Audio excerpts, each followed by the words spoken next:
Alright, and hey there, Prox Gaming Crew, and this is Proxify here. Welcome back to another said revisited game on the channel, and today I'm going to be playing Castlevania Symphony of the Night here on the said PS4. Back then, I did go and play this game on the PS1, and that was all the way back around 2017 and 2018, but I just didn't get the game done all the way through.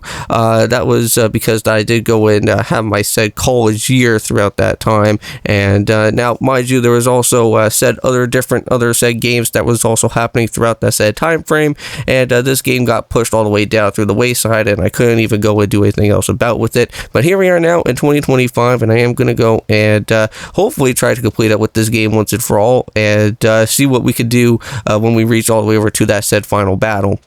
Now, I want to say that for what I'm going to go and do within this game of Castlevania Symphony of the Night is that I'm not going to show you guys everything that's going to happen throughout here, since I do have a different type of way of how I do my said type of gameplay and commentary and whatnot now.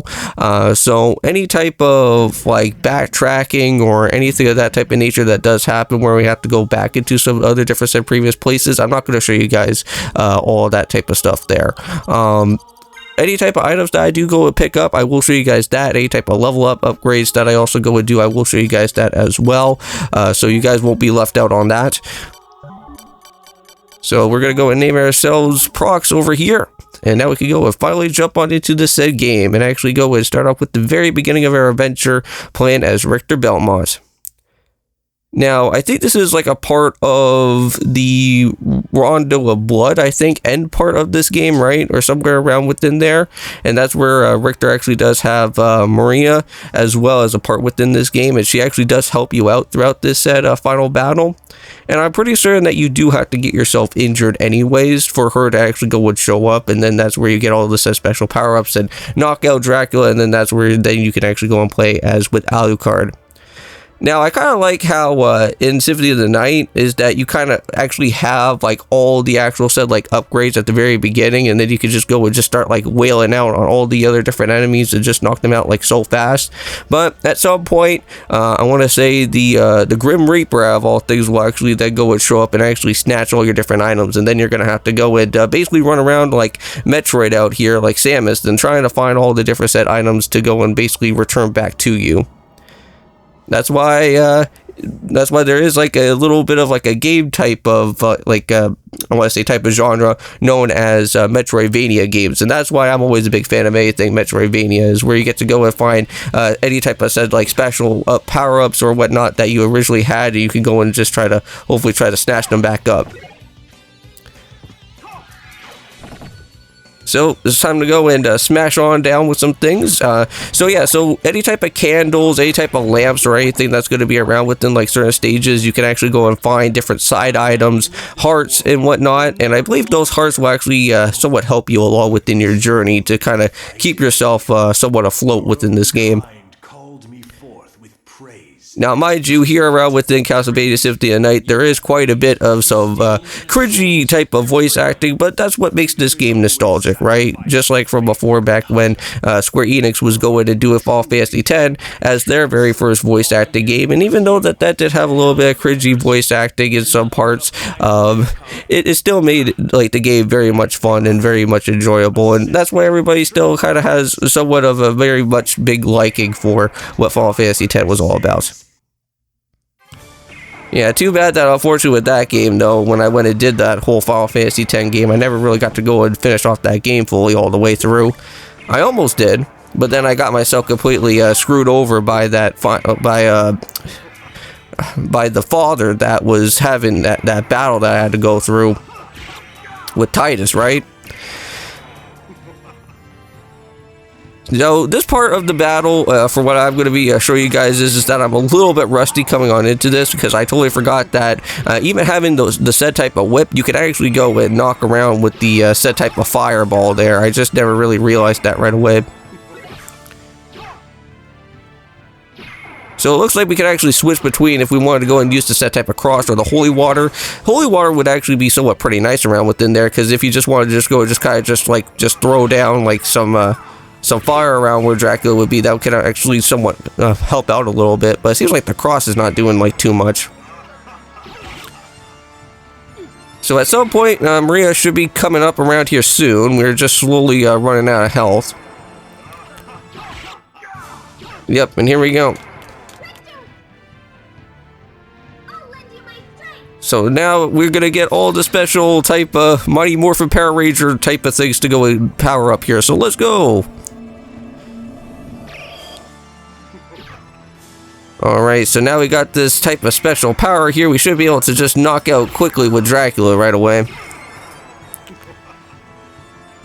And then later on he should be able to go and head into his type of beast mode form, which then that should be able to start us right off into the next phase. Now that said, beast form is really not all that too much of a challenge. You just gotta have to just kind of just stay like right in front of where said Dracula's beast mode creature is going to be happening, without having to get yourself hit by any type of fireballs. Alright, and we're almost there, and I think just like that, we went and completed off with the first type of health bar there. Alright, now just start wailing like crazy. Yeah, I think at some point, at one of these times, I should go and actually try out with the Rondo of Blood. But I do have like other games that I do want to go and do after Castlevania Symphony of the Night. And there we go, it's just like that. We went and finished off on that side of the game. Now we'll kind of learn about a little bit more within more of the story that's going to happen here. So I guess like for some reason, I guess like Richter like disappears or something, but now we actually get to go and play as Alucard now, which Alucard is one of my favorite of the said characters here in Castlevania. Too bad that I don't think Alucard was actually a part of any type of Smash Bros character. I know that like you actually have like both Simon and Richter as a part of Super Smash Bros, but not Alucard though.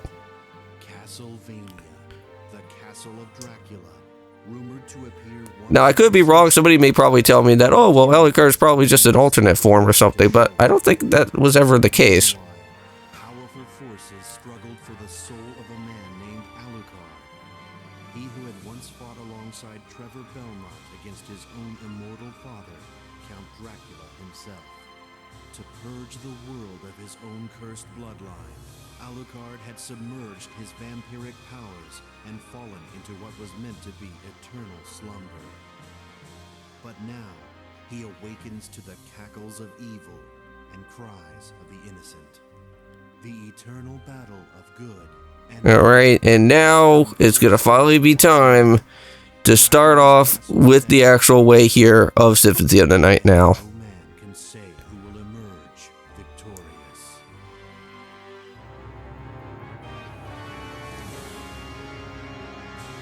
Now, I do have to say is that this game actually does have like a really cool type of like game over scene, but it does take a little bit of some time because it kind of like takes a while for it to like kind of reload back up. But now it seems like this game is actually playing off of, like I said, type of PS1 emulator in a way, but it's just kind of a little bit more amped up at this point.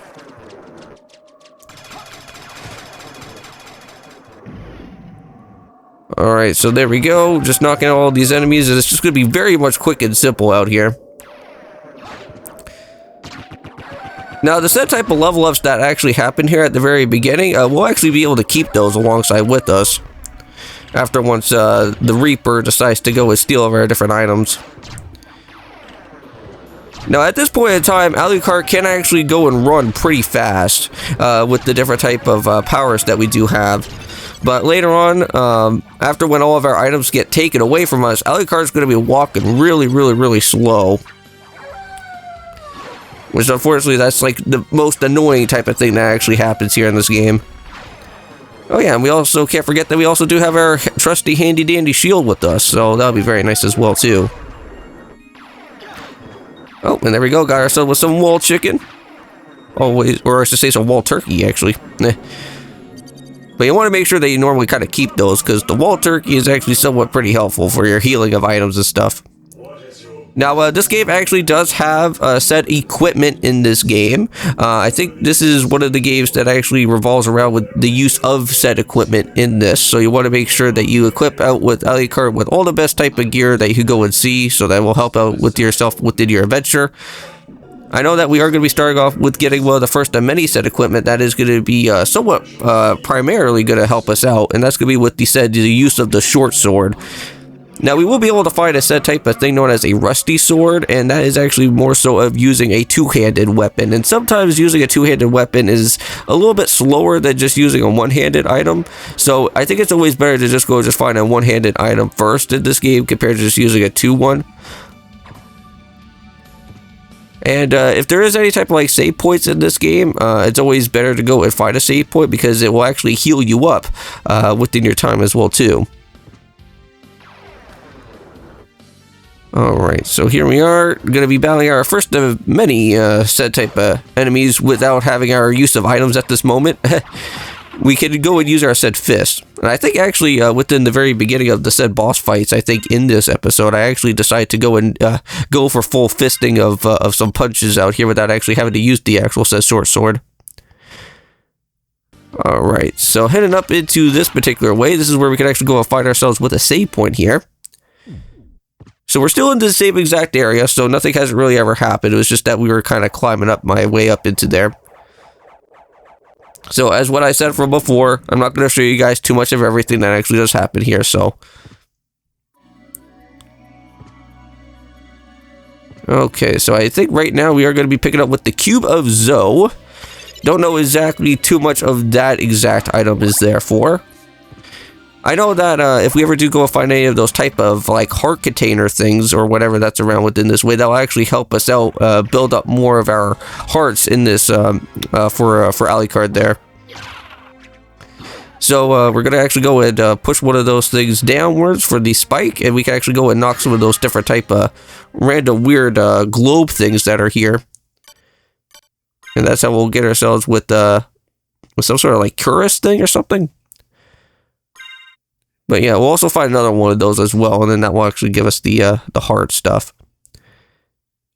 So yeah, so now we're actually going to go and try out the said two-handed sword. It does take a little bit of some time to like try and line up the attacks there, but either way, the short sword is still helping ourselves out. Yeah, you can also find money too from different said type of lamps there, which I'm pretty sure that at some point later on we will get to use that said type of money. Well, there we go. Got a heart max up there. Always great to go and see that. Okay, so head up a little bit more here. We should be coming across a new type of area soon. Hopefully. Ugh. Yeah, I always hate these type of skeletons too.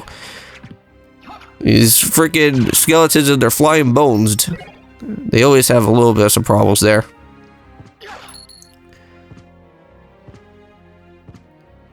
Okay, so we're gonna head up just a little bit more up there, and yeah, it looks like we got some other said new enemies here in this type of said alchemy lab area.